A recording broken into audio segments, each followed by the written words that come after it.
Let's look closely at the flame of a candle.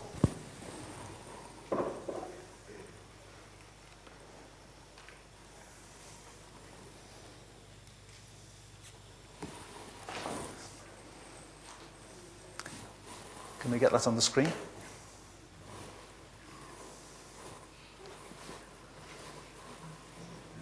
Okay, so the luminous part of the flame is forming above the wick. If we look closely, there's a beautiful blue area at the base of the flame. Can we maybe darken the image slightly? Maybe a little bit more. And as we do that, the camera, it begins to see what we can already see with our eyes, that the center of the flame is darker. In fact, the flame is hollow.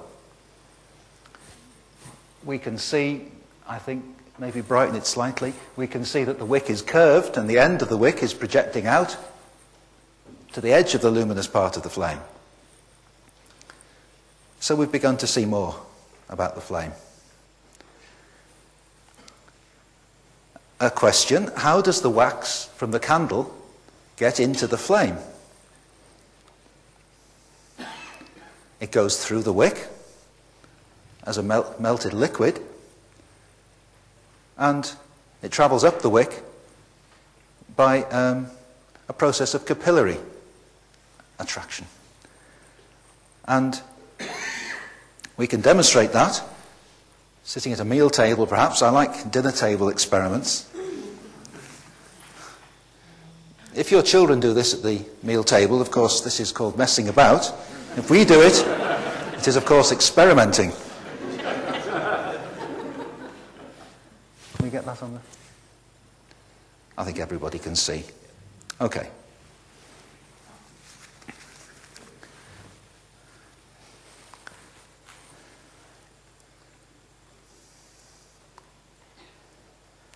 I'm intrigued by Faraday's mention of this discovery made by the late Duke of Sussex involving washing a prawn. And I thought, if this hasn't been done for over a century, maybe we really ought to try it. Let's move this. So let's go.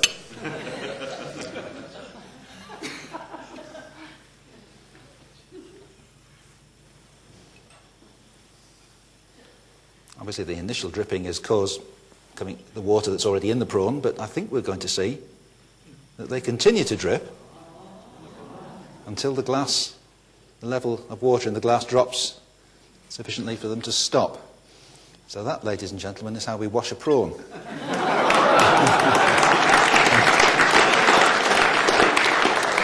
And I think it's distinctly possible that nobody's seen that effect for over a century.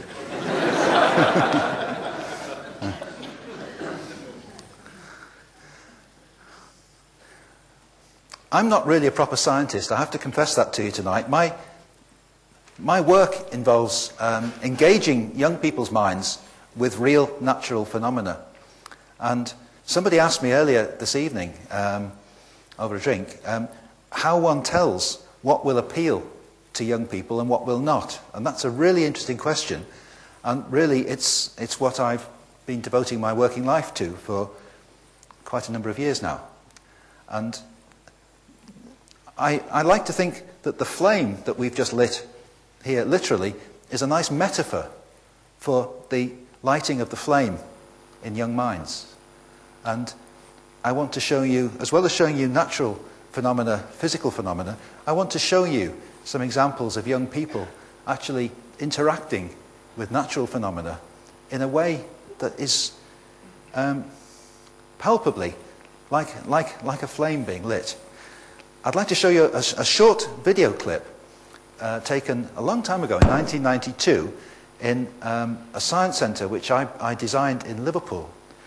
Sadly, it's no longer there. It didn't last very long. It was funded by a commercial leisure company, which subsequently went insolvent due to other projects, not that project. Very unfortunate. But let's have a look and just see. Great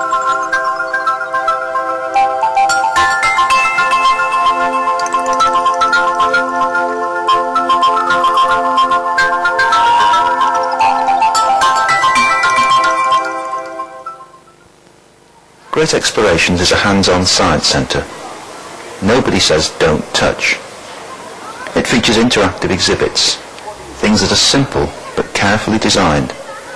They're found fascinating and thought-provoking by everyone, from infants to adults. Children and adults enjoy them together, but the children are in charge of the experience. Primary schools are benefiting particularly, from 11-year-olds right down to 5-year-olds. There's such breadth of appeal here, though, that secondary schools can benefit very much as well. Because it's designed to complement and inspire more formal classroom learning afterwards, there's no conflict here between education and enjoyment. But Great Explorations is not a classroom. This has to be emphasised. An hour or two in Great Explorations is not intended to convey all the knowledge and understanding of national curriculum science, but it is more than enough to motivate endless follow-up work and inspire long-lasting enthusiasm and interest. This place really is all about exploration. It legitimises our precious freedom to investigate things for ourselves, driven purely by our own curiosity and excitement, without being overawed, intimidated, or browbeaten. Historically, this has always been the real essence of true science, and it's also National Curriculum Attainment Target number 1. This freedom to explore exists within a detailed and carefully structured learning environment. The intrinsic appeal of well-presented natural phenomena is not only useful in what we've come to know as a science centre environment like that, but places like Daresbury Laboratory in Warrington, for example, I've done a lot of work for them over the years, producing exhibits for their science centre, which is used by local schools. It's very popular with local schools who visit, and they have their own agenda, but the agenda of Daresbury Laboratory very much is to establish community relations and to communicate the nature of their work to the wider public. And being able to offer experiences which engage people in a way that they really enjoy and want to come and see is very important to them. And this summer I produced this display for the Royal Society Summer Science Exhibition after long discussions with a Cambridge research team working on the genetics of Alzheimer's disease using fruit flies.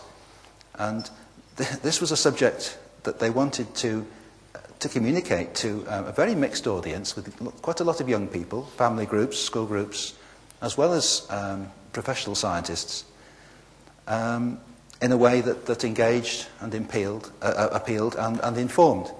And so we came up with ways of doing that. Well, I think this is a very important picture. Have you ever noticed that kittens are obsessed with physics? Right? Kittens are genetically programmed to learn and to research Newton's laws of mousing. And this is natural learning, and this is very important. But natural learning looks like play. Okay, I'd just like to bear that in mind, because there have been various comments made about the behaviour that's observed in young people in science centres, and people say, but they're only playing. They're not only playing. It's much more than that. Okay, back to the candle. Here's a really nice party trick. Where's my lighter gone? I did have a lighter there. Can you pass me that one, Andrew, please? That'll do fine. Yeah, that's fine. Thank you. Cheers. Let me just do this. Yes, let's move. Well, yes, we'll do it with this candle. Yeah.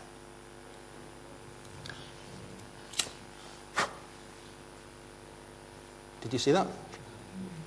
Watch.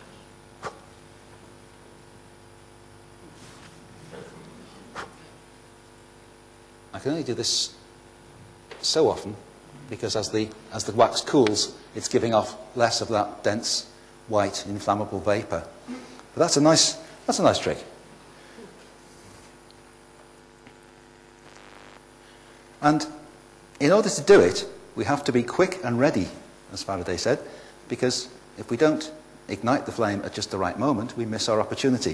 And I'm really stretching my metaphors this evening, but I want to make the important point that communicating science to young people is actually seizing the moment and communicating to an extremely receptive audience. Again, in conversation earlier this evening, it's been commented to me that speaking to teenage children, for example, is a lot more difficult and less rewarding in many ways than speaking to younger children. So we mustn't overlook the opportunity we have to communicate science at really quite a young age, under the age of, say, 12. Primary school children seem particularly receptive to natural phenomena. And again, I'm remembering the behaviour of the kitten with the ball of wool.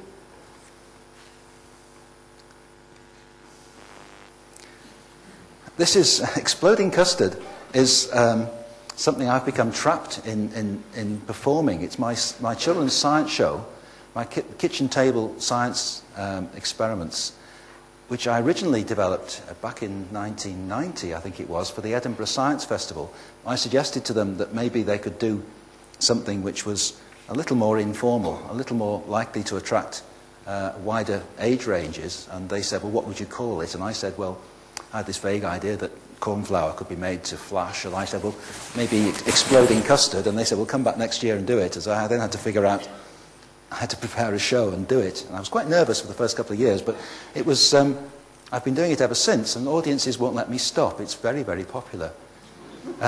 And I'll show you some pictures later. But basically, that's a photograph of the Kraft General Foods custard powder factory in Banbury in Oxfordshire, which was totally destroyed by exploding custard in 1981. I actually wrote to Kraft General Foods, to Bird's Custard, hoping they'd sponsor me, but I got a they didn't want to. I got a very amusing letter back, which I've kept, telling me that I was to stop immediately because I was raising public concern about the safety of their product. So exploding custard is one of my science shows. My other one, I developed a biological one. I tried to think of a name that would match. It's a show where I link a video camera with a microscope, and I show living microscopic pond life. And that one's called Blown Up Biology.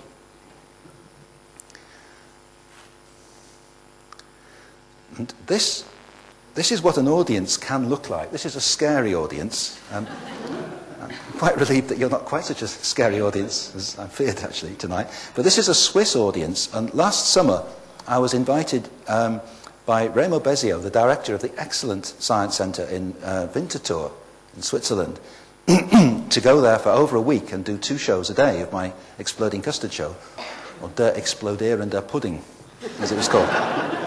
And so I went through the script with him before we started, and I was saying, well, at this point the audience will be cheering and clapping, and at this point they'll be doing this loud countdown. And he said, oh, no, they won't. He says, this is a Switzerland. They will just sit there.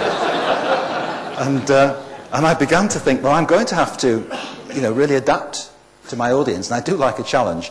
And I noticed this photograph. A photographer came in, a very good professional photographer came into one of my shows, and he photographed me and he photographed the audience, and they do look rather scary, don't they? And this was at the beginning of the show.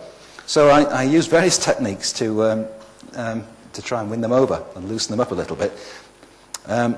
My German's pretty appalling, so I used PowerPoint to help me. But one technique I used was to ask them questions. I would invite them to predict the outcome of an experiment. And this is very successful with children and with mixed audiences. You get them to vote. How many people think this will happen? How many people? Basically, this one is what's happening there. There's a spoon suspended from a balance, and I'm going to bring the water up under the spoon. And they've got to predict if the spoon will stay still, go down, or go up. And In fact, most people I know from experience actually know that the spoon will move up. So this is like educational research. I learned quite a lot from doing this. The other one I do is to hang a bucket in the balance and dip my finger in, and they have to predict if the bucket will move, if the bucket will stay still, go up or go down if you just dip your finger in the water. And I'm not going to tell you the answer. Because telling you the answer actually stops you from thinking, and that's something else I've discovered. So releasing a screaming balloon rocket over their heads, that worked quite well.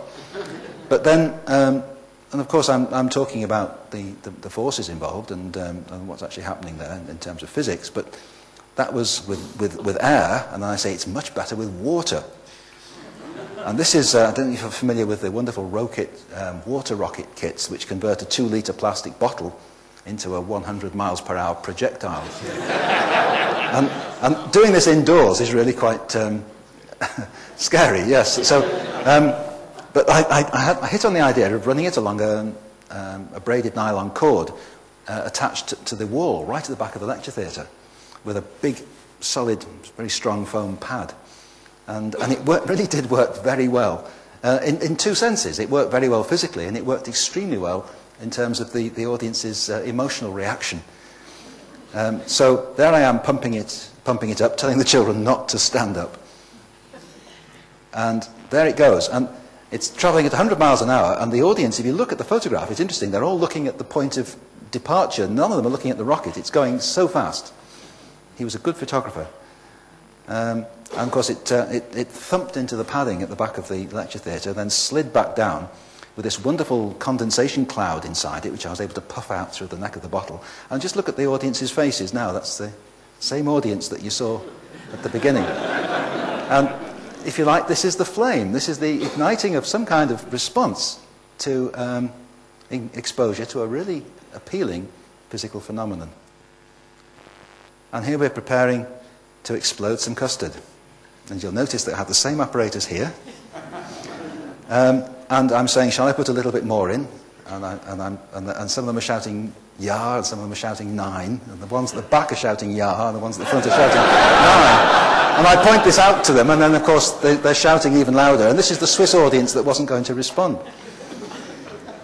And then we have a countdown. 10, 9, 8, 7, and then we explode the custard. And you'd really like to see me do that, wouldn't you? Yes. Oh, this is a great audience. And of course, so we're going to do it at the end. Everyone says. Okay, changing people's perceptions. Let's, Andrew, can we look at the shadow of the flame? Shall we look at this one?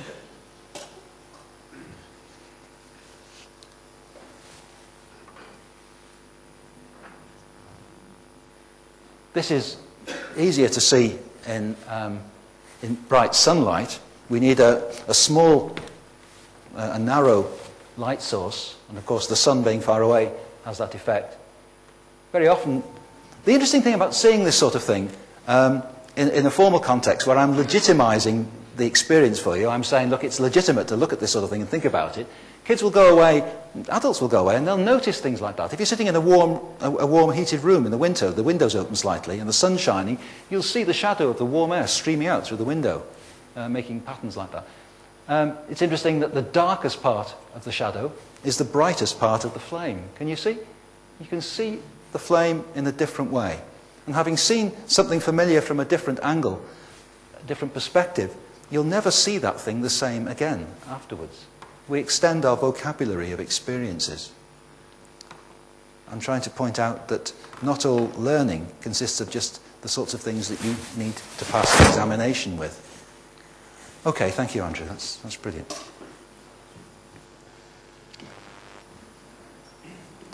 Okay, now let's try something else with the flame. Here's another experiment. Which flame shall I use? I think I'll use... Oh, gosh, that's stuck to the tablecloth. Sorry.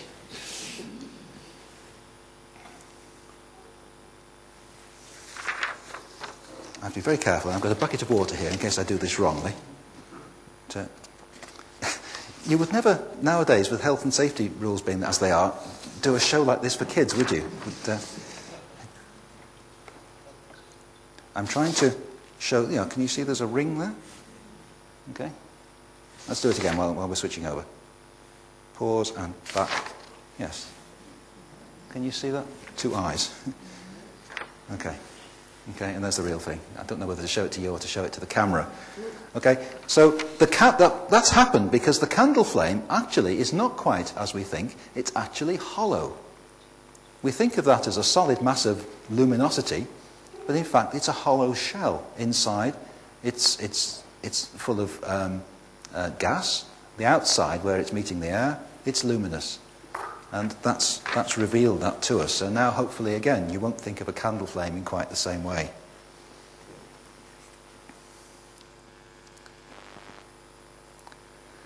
Let's look. Yes, can we try looking at this flame again and see if we can show the blue part of the flame really clearly? Just try and set the light so we see the blue part of the flame.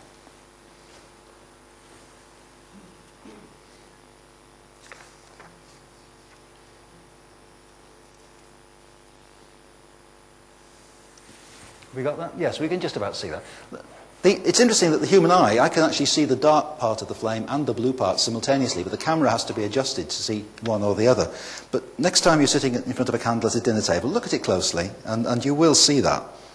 Having had it pointed out to you, you'll see it again in everyday life. But what is the oxygen that supports children's learning enthusiasm for really good science centre stuff? Think about that question while we watch the next video clip.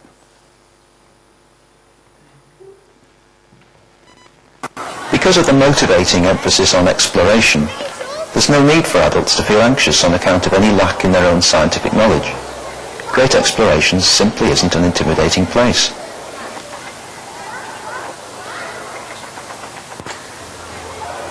Here is a very important point. True exploration is encouraged more by open-ended questions than by pre-packaged explanations. And children find questions more convincingly open-ended when they're asked by an adult who does not necessarily appear to know the answer already. Here, children are particularly encouraged by adults who are prepared to listen to them.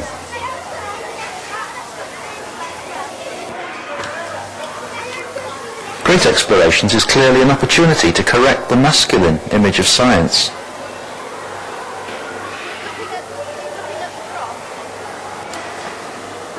The boy tried to take it off her and she pulled it back. Cooperation is very important, and there are plenty of opportunities here. The exhibits are designed especially to allow a number of children to use them at the same time.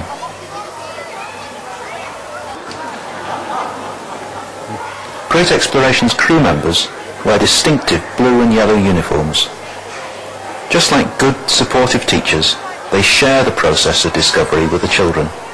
They're not there just to convey information. Groups of children can be seen discussing their shared experiences.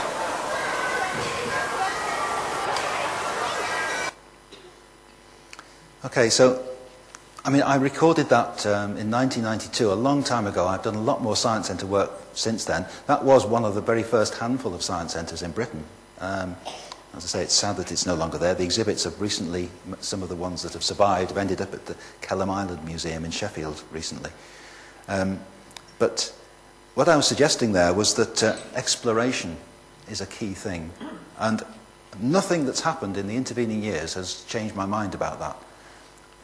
As a designer of these experiences, I produce interactive exhibitions and exhibits.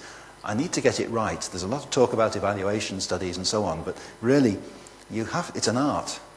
It's an art. You have to be able to predict what the children will respond to and how they will respond. And experience really does help there. And a rule that I just find myself following is to ask myself, will this promote exploratory behaviour? And if you ask me what exploratory behaviour is, I hope you've seen some examples of it in these short video clips, and I'll show you an even better example shortly. But rather than try to define it, I'm not an academic. I'm just somebody who survives commercially by practically getting it right and knowing what appeals and what works educationally.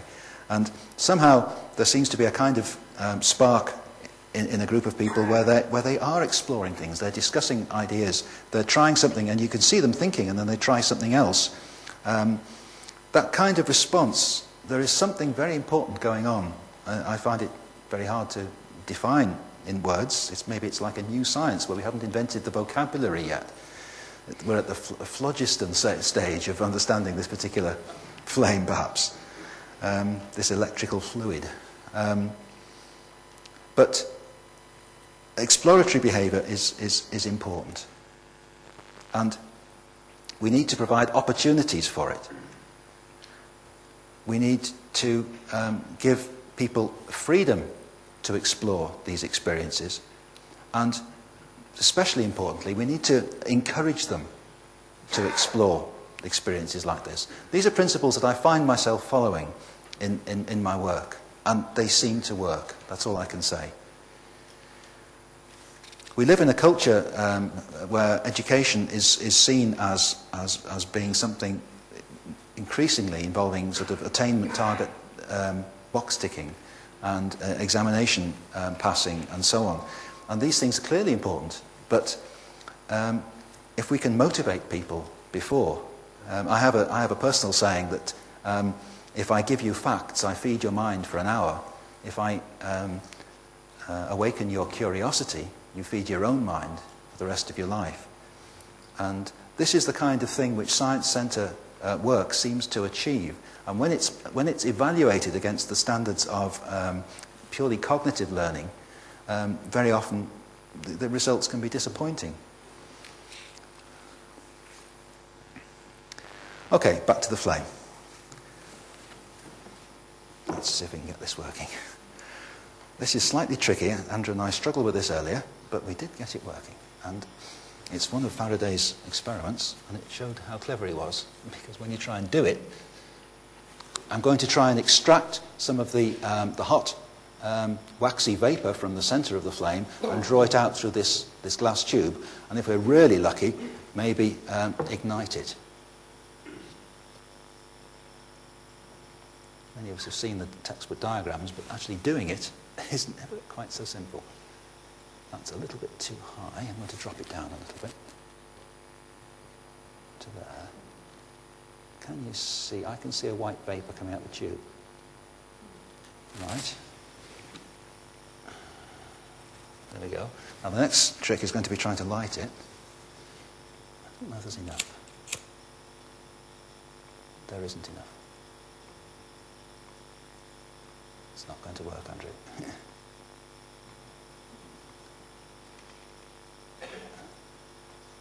Well, if I hold the flame there, you can see there's something going on.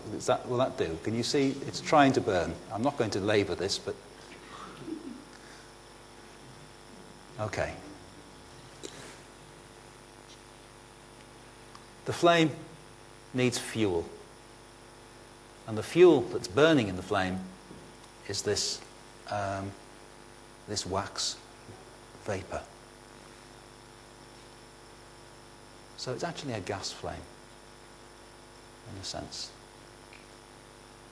Maybe I could just try again.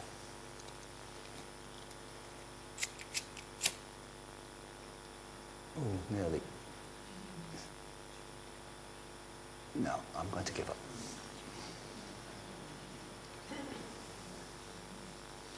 Lots of things we see in textbooks are, we're very familiar with them, but actually trying to do them can be quite difficult.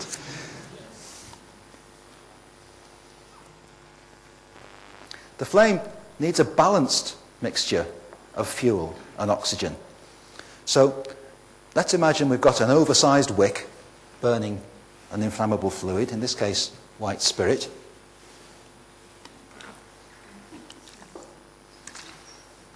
And see what kind of flame we get. Because the wick is large, the amount of oxygen that can reach it while it's burning is proportionally less. There we are, we're making rather a lot of sooty smoke. And so I won't prolong this, I'll drop it into a bucket of water.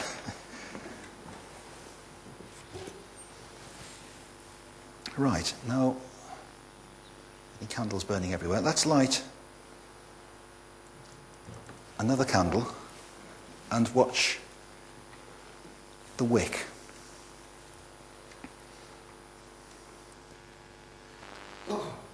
Because the interesting thing about the way a candle's wick works is that it regulates its own length. Can you get that? Okay. Now this is a new candle. The wick is too long, and let's see what happens to it. Have you got the brightness now? I can't see. Okay. Watch the wick.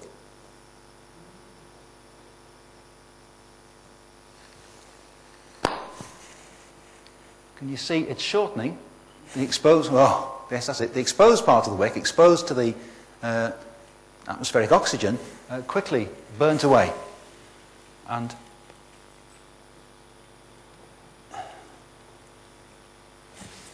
the wick has bent over, and it's just peeping out at the side of the flame.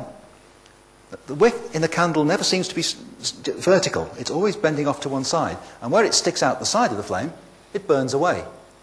And so it regulates its length, because if the wick is too long, we get a smoky flame, like we just saw with the white spirit.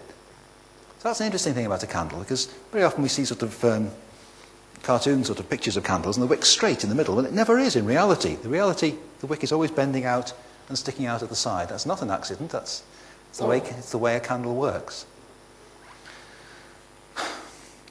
This balanced, thanks Andrew, that's brilliant.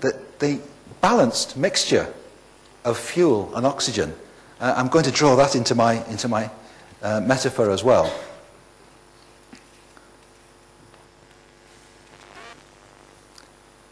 I'd like to suggest that explanation is like the fuel and exploration is like the oxygen. Okay? And I know I may be labouring this, but I want to make the point that, again, in my work as a science-centred designer, I find myself constantly having to balance the essential need for sufficient explanation in the presentation with the equally essential need to encourage and permit exploration. And you can't really have a lot of explanation and at the same time have a lot of exploration, because if you explain everything, you don't leave anything open to explore, and if you leave everything open to explore, well, you haven't explained enough, maybe. So it's a creative tension, which I find really, again, very prominent in the thinking that I have to do with almost every project. And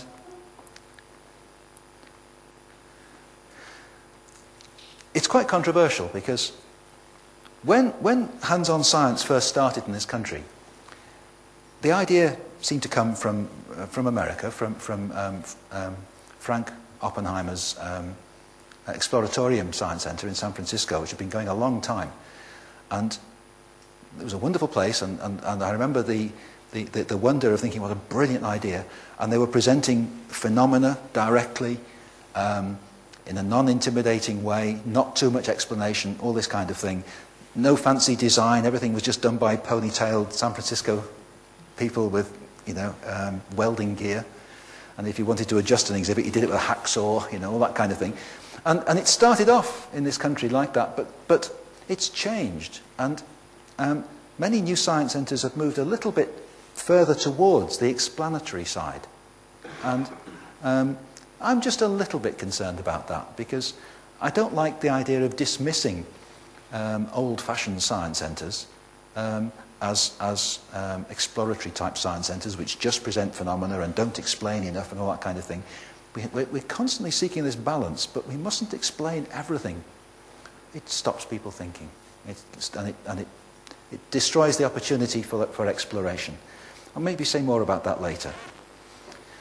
Here's an example of a very simple science centre exhibit where you have three coloured spotlights in primary colours, red, green and blue.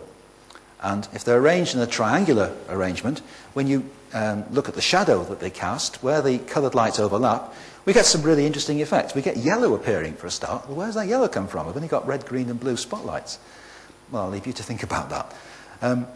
But you see the way I've held my hand there, and I've made a little hole with my fingers, and we can see, I'm with a laser pointer, you can see the classical textbook colour diagram with the white in the centre, the red, green and blue primaries on the outside, and you can see the cyan, yellow and magenta colours inside. All very interesting, and that can all be explained and talked about. But look at the response of this extremely small child that I photographed in Technorama last summer.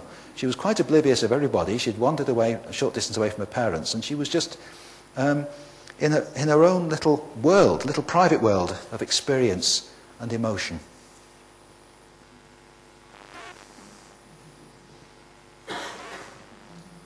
She stayed there really for some time.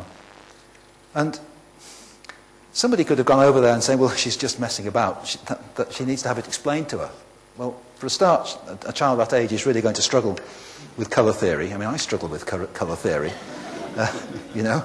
And it would be such a shame to interrupt that experience that she's having. And she's adding to her vocabulary of experiences, I believe. Here's another photograph taken in Technorama last summer. It's a classical science centre exhibit. I'm not sure if Launchpad in Science Museum in London still has theirs. Health and safety, you know, the kids can put their hands in detergent now. Of course, you can get it in their eyes. But you pull a string and you pull up a bar impregnated with detergent solution, and you produce this large, flat soap film. And it's illuminated in a very clever way. There's a white wall behind where those boys are sitting, and there's a black wall behind the soap film. And so you get a black background with a white surface reflected in the soap film, and you get the most beautiful interference colours. And of course you can blow on the soap film from quite a distance and get beautiful patterns, beautiful effects. Absolutely stunning. I've never seen computer graphics that could match the patterns and the dynamic sort of shapes that you see in that. Now those two boys are sitting. They've provided, the designers of this excellent exhibit have provided a seat, which is a really good way of getting people to focus and concentrate. But I'd like you to try a little thought experiment now. There's an empty space on that bench next to the boys. I'd like you to just picture a teacher, a physics teacher, a very earnest, enthusiastic physics teacher, walking up into the scene now. Just conduct this thought experiment now privately, each of you, and imagine the teacher sitting down there next to the boys. What's the teacher going to do? Or probably going to start explaining what's happening. And the boys are going to politely listen, for as long, depending on how polite they are. But I have seen this many times, and what they will do, as quickly as possible, is they will detach themselves and walk away and find something else to do. That's just my experience. I'm not going to analyse it any further, but that happens quite often. Here's another nice Technorama phenomenon-based exhibit. It's actually in the context of an exhibition on mathematics. It's a lovely thing. There's sheets of flexible plastic, I think it's polycarbonate, with a blue liquid between them, and you can pull up on those four knobs that you can see, those dark shadows. You can pull up and suddenly it goes and separates, and air sort of shoots in to the liquid, and it produces this beautiful fractal pattern. And it's, as a context is important, it's presented in the context of a mathematics exhibition. And it's found extremely appealing by people singly and in groups. Here's a photograph of TechniQuest. And I'm very pleased to have as my guest tonight Colin Johnson, who until recently was the Chief Executive Officer of TechniQuest, the Science Centre in Cardiff. It's one of the first science centres in Britain, and it's what I would call a proper phenomenological, exploratory type science centre where visitors are at liberty and greatly encouraged to interact with many, many really interesting, real, natural phenomena. There are a couple of other science centres in Britain that like this, not many now.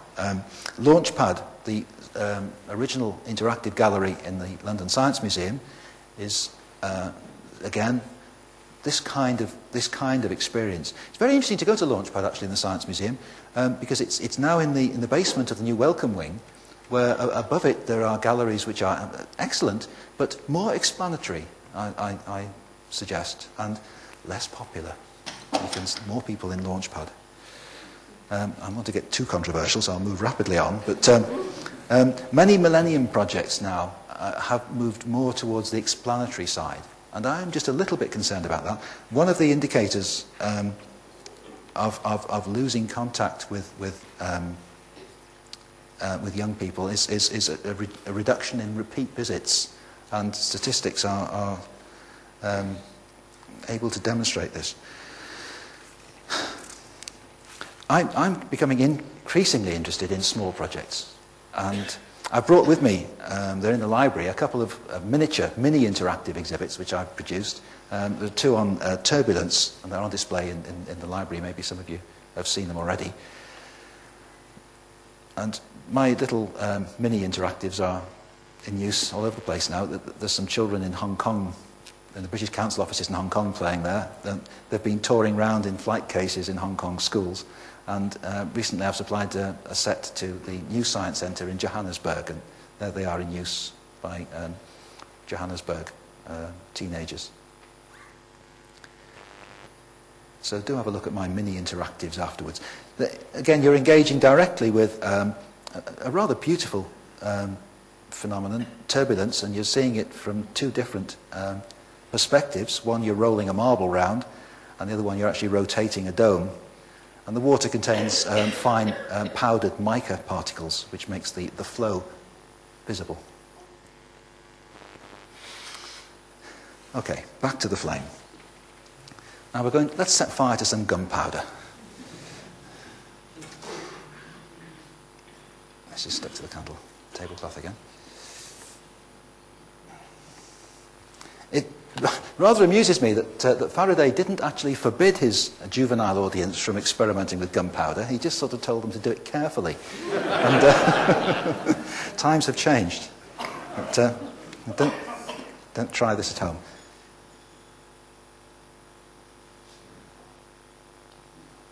The full nozzle worth is a 12-bore shotgun charge, so you can see we've not put very much there.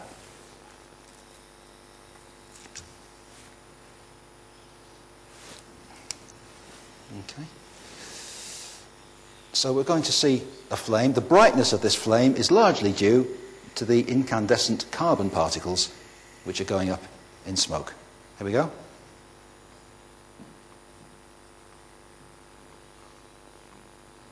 Well, that's interesting, isn't it? Should we just...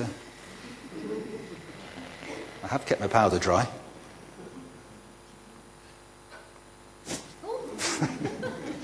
Yeah, okay. Let's do it again. But this time, we'll add some iron filings. And just demonstrating the principle that incandescence can be, of a flame, can be related to, let's put a bit more in, can be related to the particles, the behaviour of the particles in the flame.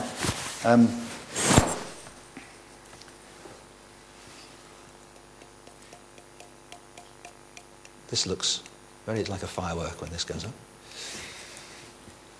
I'll mix it with my finger.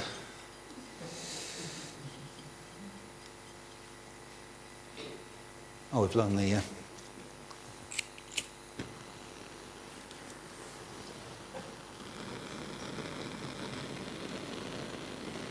Let's give the prawns a surprise. Oh, that was it. Okay. Thank you.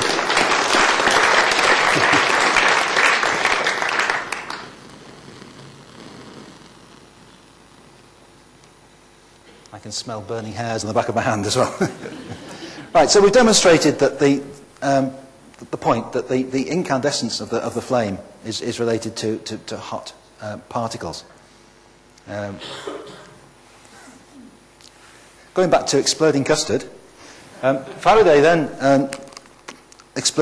he flashed some lycopodium powder. Well, in line with my principle of not doing experiments where possible, which you can't repeat at home on a kitchen table, I'm going to do the same thing with corn flour. I'm going to blow a very small quantity of corn flour through this flame, just to demonstrate what happened to the Custard factory. Okay. Do you want to dim the lights? Maybe a little bit? Yeah, extra effect. Listen to the sound this makes. It made a much louder sound in the Custard factory. That was about an inch worth inside the drinking straw, and we're going to put 2 heaped teaspoonfuls in there afterwards.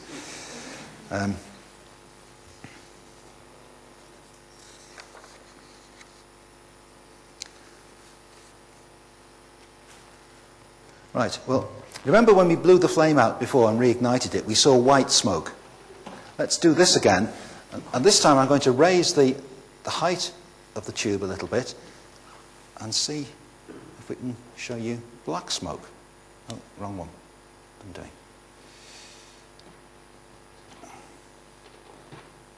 Let's hope this works a little bit better. Yes, card there.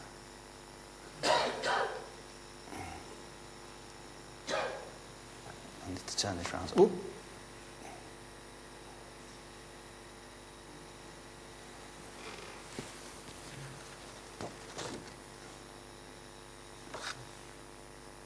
It's a bit too high, maybe.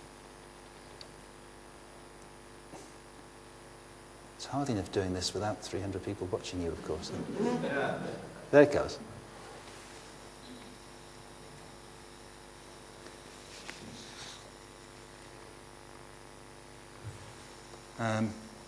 Can you see there's a slight draft? Okay. Up. How's that? Have we got that? Okay. So by raising the height of the tube, the smoke coming out of the end has changed from white, waxy vapour to black carbon particles.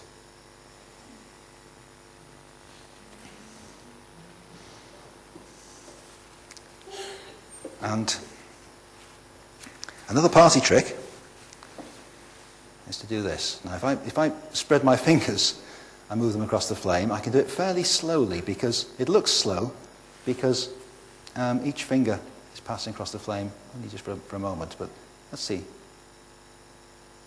That doesn't hurt. And look, I cooled the flame. My cool skin cooled the flame, and the black carbon has condensed on my skin. So, again, what's actually happening in that bright part of the flame is that there's a lot of dark soot particles glowing.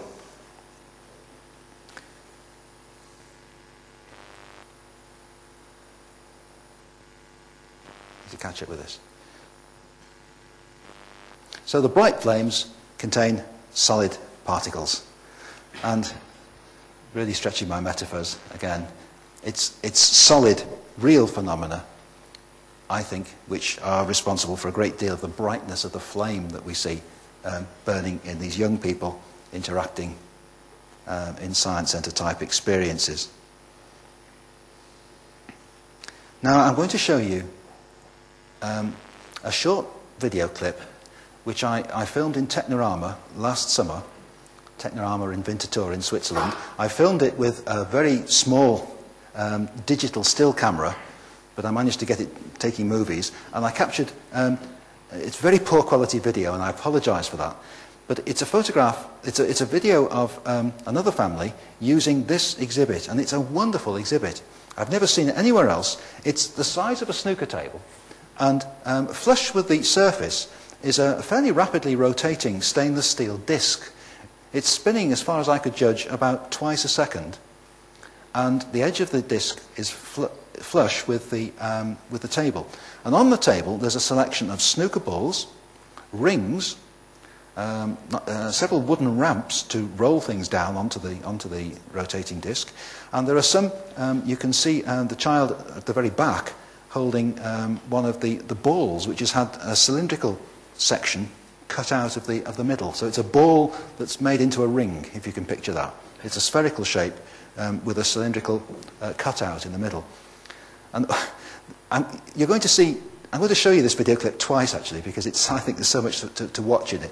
First of all, at the level of physics, you can see some really, really remarkable things happening as these objects behave on the rotating disc.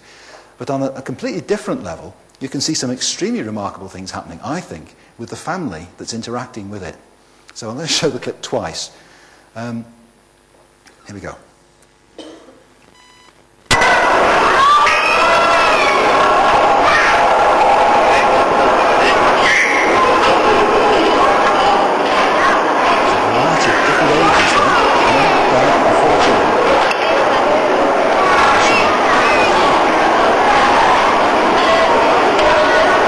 Too distracted watching the amazing physics.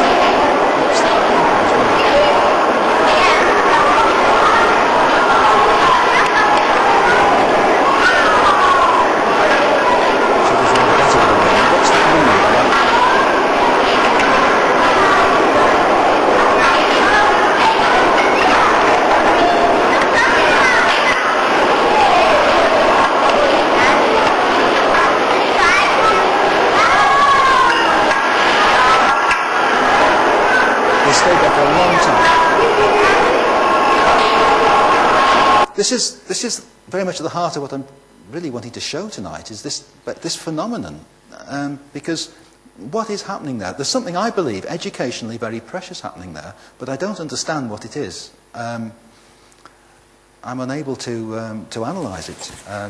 But my job involves sort of designing experiences like this which produce exploratory behaviour like that. That's what I call exploratory behaviour. Let's watch it again, because it's just so nice. The same exhibit, on another day, I saw two, I think they were postgraduate physics students sitting on stools at one edge of the table. And it was funny because they weren't touching anything. They were just sitting there, not touching the objects. And various children and families kept coming and going around the exhibit. But these two, they were deep in discussion, with their hands on their chins like this, discussing in German what was going on. I couldn't follow what they were saying. I would have been interested to hear. But they were clearly analysing the physics. And at a completely different level, interactions were going on with small children. Really wonderful to see. Let's watch it again.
Great. What are the results of the flame?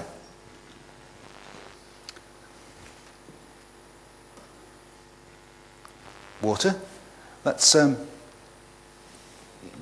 we? Let's use this candle. I've got a syrup tin. I've got a jug of iced water. I'm going to hold the cooled metal above the flame and see if I can condense some water visibly for you to see. Stainless steel is no good for this because it doesn't conduct well enough. So the lid, yes, good idea. Thank you, Andrew. I think it fits. There's a dent in the tin. Oh, yes, I've got it in. There we are. Now then. I have to hold that like that, don't I? So I can, hang on, where are we? This is so hard to coordinate. Okay, tell me if this works. Did that mist over? Was that convincing? Where's the camera? Down. Try again. It happens quickly. This is not convincing. It's getting the camera set right, isn't it? We managed it before, didn't we? Actually, it is happening. When it goes white like that, that's the mist.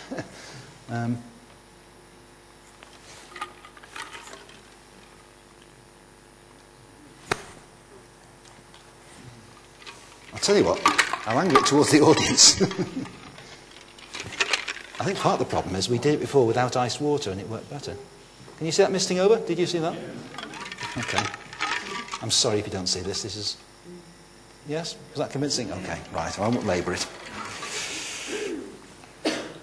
Okay.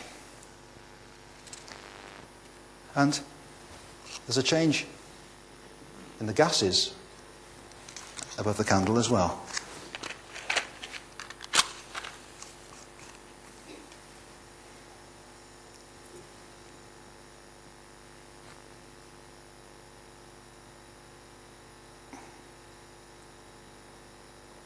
See, it's brighter now.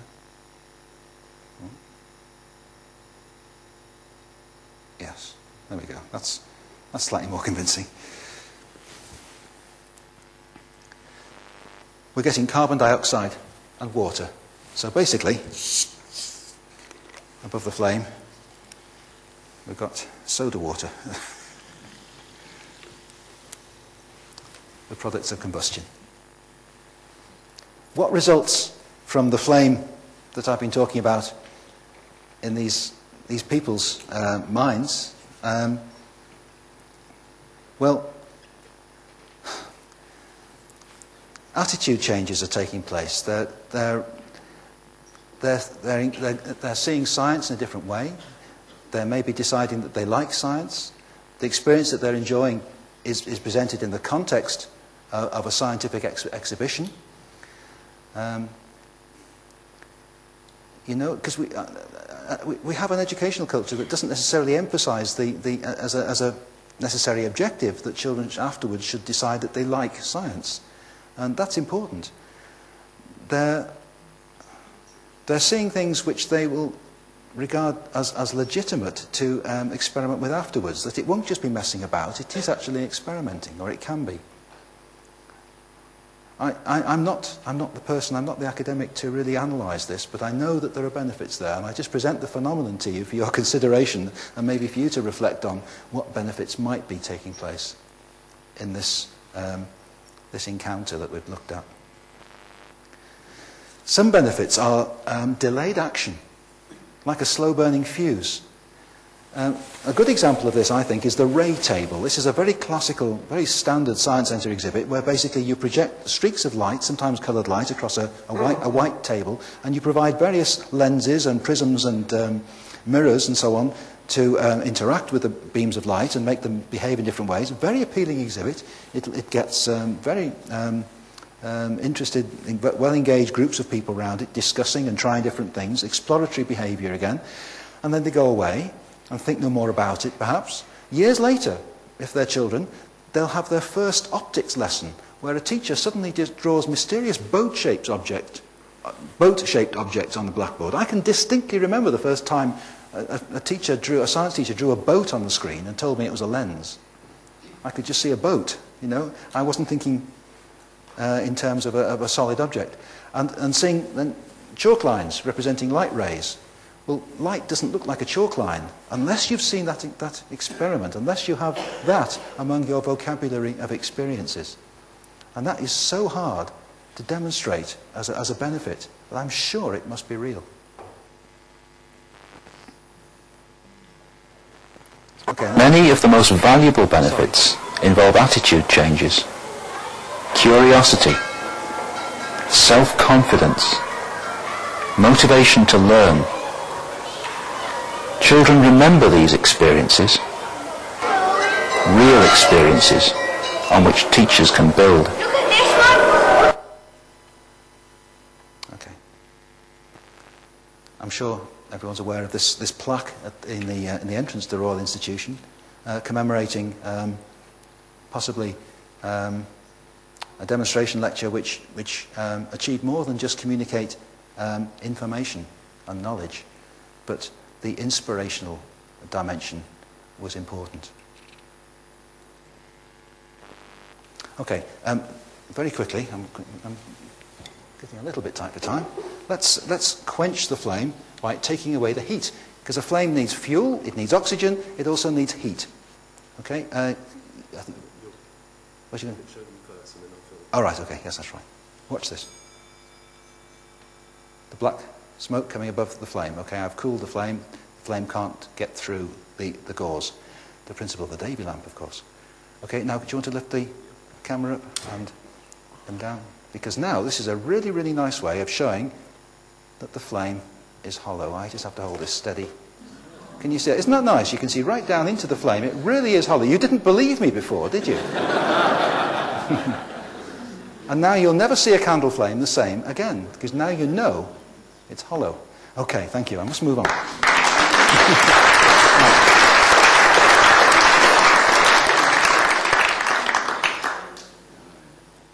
Okay, I must move rapidly on. I'm going to skip through this little bit where Faraday points out that basically each of us emits 7 ounces of carbon in the form of carbon dioxide, and that's what 7 ounces of carbon looks like. I'll make it exactly 4 charcoal briquettes. I haven't checked the calculation, but who am I to argue with Faraday?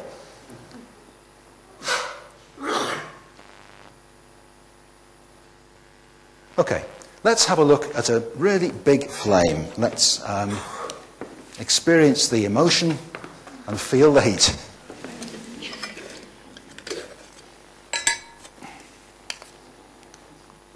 And I want a really good Royal Institution countdown. 2 teaspoonfuls of custard powder. That's a smallish helping of custard. And let's actually experience the calorific energy content of that. Where's my lighter? What have I done with my lighter?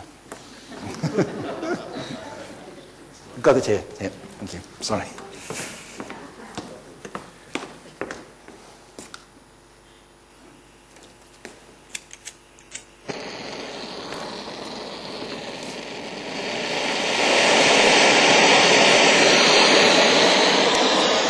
I'm going over here. Bye, Colin. Okay, 5, 4, 3, 2, 1. Thank you.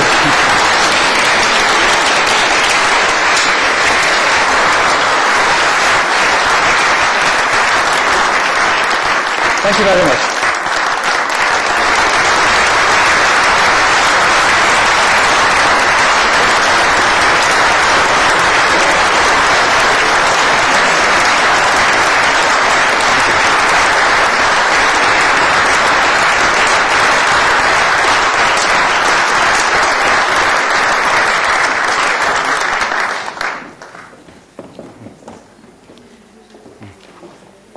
Thank you. Thank you. Cheers. Thank you. So, come now. Thank you. Okay. Come. That's Yeah. right.